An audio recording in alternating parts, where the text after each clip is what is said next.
තිස්ස ලීනසූරිය මහත්මයා කියලා කියද්දී අපිට මතක් වෙන තවත් සුවිශේෂී චරිතයක් තමයි මේ මාල්නි ෆොන්සේකා මහත්මයා. මොකද පුංචි බබා චිත්‍රපටයෙන් ඔබතුමා හොයා ගන්නවා ආධුනික නිලියක්. ඒ ආධුනික නිලිය පුංචි බබා චිත්‍රපටයේ රංගනයෙන් දායකත්වය ලබා දෙනවා. අවසානයේදී ඇය ලාංකීය සිනමාවේ නිලි රචන බවට පත් වෙනවා. මේ ගමන් මඟ ඊටම සුවිශේෂී ගමන් මඟක් තිස්සම.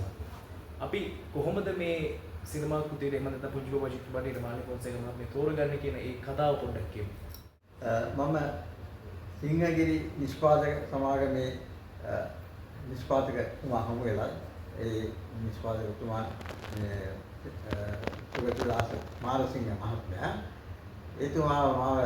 එතුමාට මාව හඳුන්වා දුන්නේ ජෝ අබේක්‍රම. මොකද ජෝ තමයි ඒ සමාගමේ නිෂ්පාදන අංශය වැඩ කටයුතු භාරව කටයුතු කරේ. ඉතින් එතුමා මාව සුගතදාස මාරසිංහ මහත්මයාට හඳුන්වා දුන්නා මේ ඊළඟ දෙවන චිත්‍රපටය කරනවා නම් මෙයා මේ තිස්සව අපි අධ්‍යක්ෂක වශයෙන් චිත්‍රපටයේ අධ්‍යක්ෂක වශයෙන් අපි ඒ කටයුත්ත බාර ගන්නට පුළුවන් වුණේ කියන්නේ. පස්සේ සුගතදාස මාරසිංහ මහත්මයා කැමති වුණා. එයාගේ දෙවෙනි චිත්‍රපටය මට බාර ගන්න අධ්‍යක්ෂණේ. නමුත් එතුමා කියා මම මීට කලින් චිත්‍රපටයක් කරපු කෙනෙක්. නමුත් මම මේ චිත්‍රපටයේ ඡායන පාඩුවින් වින්දා මට අඩුම වශයෙන් වියදමක් කියවා ගන්න පුළුවන් කමක් ලැබුණේ නැහැ.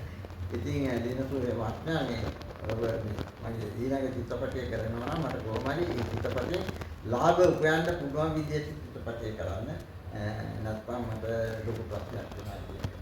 පස්සේ මම මාරගත්තම වාසිය චිත්‍රපටයක් කරමු කියලා බාර අරගෙන මම ජෝට යෝජනා කරා මේ ජෝ නම් අපිට මේ තත්ත්වය උඩ අපි එනම් බොහොම සරල කතාවක් කරන්නට අපි කටයුතු කරමු.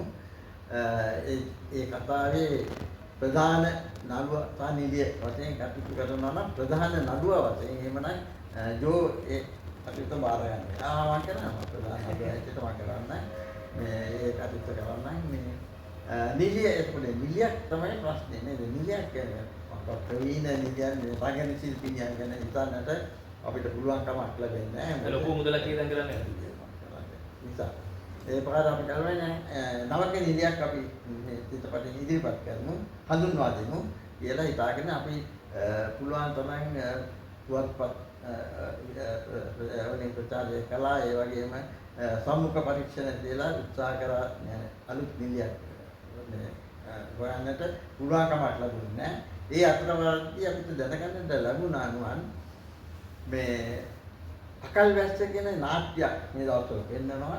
ඒ නාට්‍යයේ ප්‍රධාන නිලි චරිතය කරන ඒ රංගන ශිල්පිනේ ඉතාමත්ම දක්ෂයි කෙනෙක්.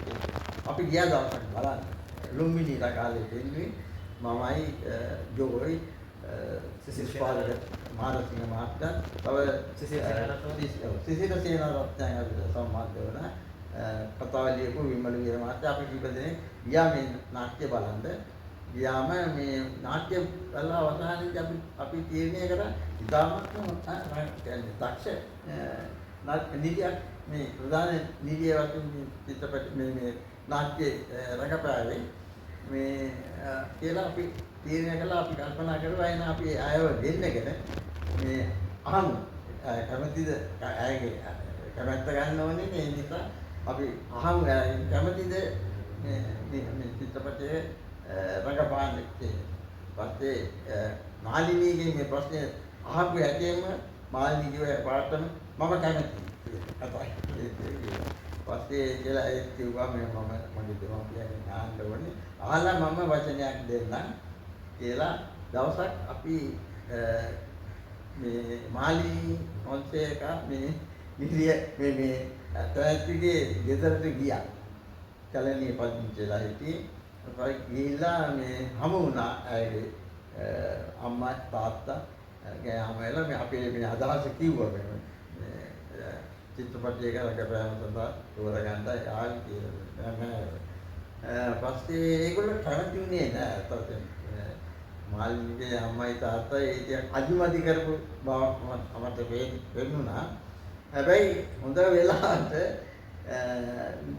මාලිනීගේ අයියා කෙනෙක් හිටියා එතන වැඩිමල් අයියා කිව්වා නෑ අපි කැමති ප්‍රශ්නයක් නෑ අම්මයි තාත්තයි ගාව ලායනපා මම මේ ආය ගැන අහලක් තියෙනවා මේ කියන්නේ මේ අපි බය වෙන්න ඕන නෑ අපි අපේ නංගිට ඉඩ දෙමු ඒ චිත්‍රපටය රඟපාන්න අපේ කැමැත්ත දෙමු කියන එක කියුනේ මාලිනීගේ ඒ ලොකු අයියාගේ. පස්සේ ඒ වෙලාවේදී අපි තීරණය කරගත්තා නම් අපි ගමු කියලා. හැබැයි මට පොඩි කුකුසක් තිබුණා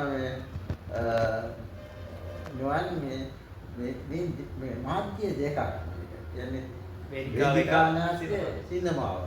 ඒකෙන්ද මම ජෝඩි යෝජනා කරා හොඳයි මේක අපි වඩාත් නෑව ස්ටුඩියෝ එකට ගෙනල්ලා කවරා ටෙස්ට් එකක් කරලා බලමු කියලා ජෝත් එකට කැමති වුණා. පස්සේ අපි හැන්දල විජේ ස්ටුඩියෝ එකට ගෙනල්ලා මාලිනීව ගෙනල්ලා මම කවරා ටෙස්ට් එකක් කරා.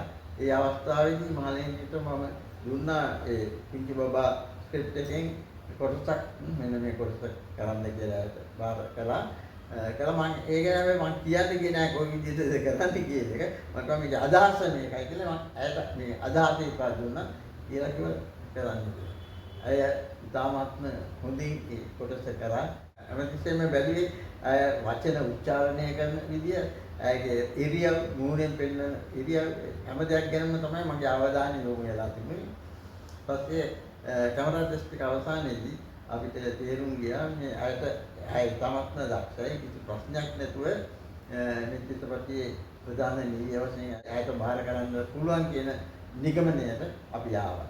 නමුත් තව එකක් තිබුණා ප්‍රශ්නයක්. මොකද මේ නුවණ ඒ කාලේ මේ චිත්‍රපට සිනමාවේ සිංහල චිත්‍රපටවල ප්‍රධාන නිලි චරිතය රඟපාන එක්කෙනාගේ මේ ෆොටෝජෙනික් පැත්ත බලන ලස්සන කෙනෙක් වෙන්නත් වෙනවා. ඒකින්ද මම කැමරාවෙන් එයාගේ මුහුණ හැම පැත්තෙම හැම ඇන්ගල් එකම ෂූට් කරලා බැලුවා. බලපුවම ඒ අතින් කිසි ප්‍රශ්නයක් නැහැ. ඒ තාම හැම පැත්තෙම හොඳ කියන්නේ ෆොටෝජෙනික් පැත්ත ඉතාමත්ම සාර්ථකයි කියන එක අර පෙනුණා.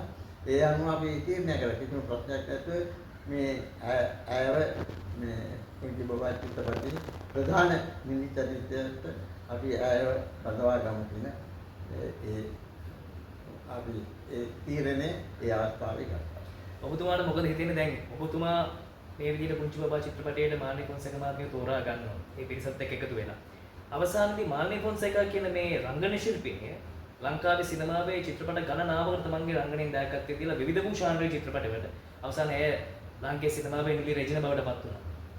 මොන වගේ සතුටක්ද තියෙන්නේ එදා ඒ තෝරා ගැනීම සම්බන්ධව? ඇත්ත වශයෙන්ම අපේ ලොකු සතුටක් ඇති වුණා. මොකද මට හැබැයි මෙහෙම එකක් මන්ට තේරුණා ඈ දුර ගමනක් යන බව. ඒ වෙලාවේ මට තේරුණා. ඉතින් නවතින්නේ නැහැ ඈ දුර ගමනක් යයි කියන ඒ අදහස මට ඇති වුණා. ඒ වගේම පසු කාලෙකදී අය චිත්‍රපටි ගණනාවකට රඟපාලා අතොතෙන් අය හැම චිත්‍රපටයක්ම මම හිතන්නේ ප්‍රධාන නිලිය වශයෙන් රඟපෑවේ. ඒ හැම චිත්‍රපටයක්ම මම හිතන්නේ සාර්ථක චිත්‍රපට ඒ ගුණට වැටුණු බව මම දන්නවා. ඉතින් ඒ අතින් බලපුවම මම හිතන්නේ අය ඉතාමත්ම වාසනාවන්තයි. ඒ වගේම නිලියක් වශයෙන් මට හරි සතුටුයි.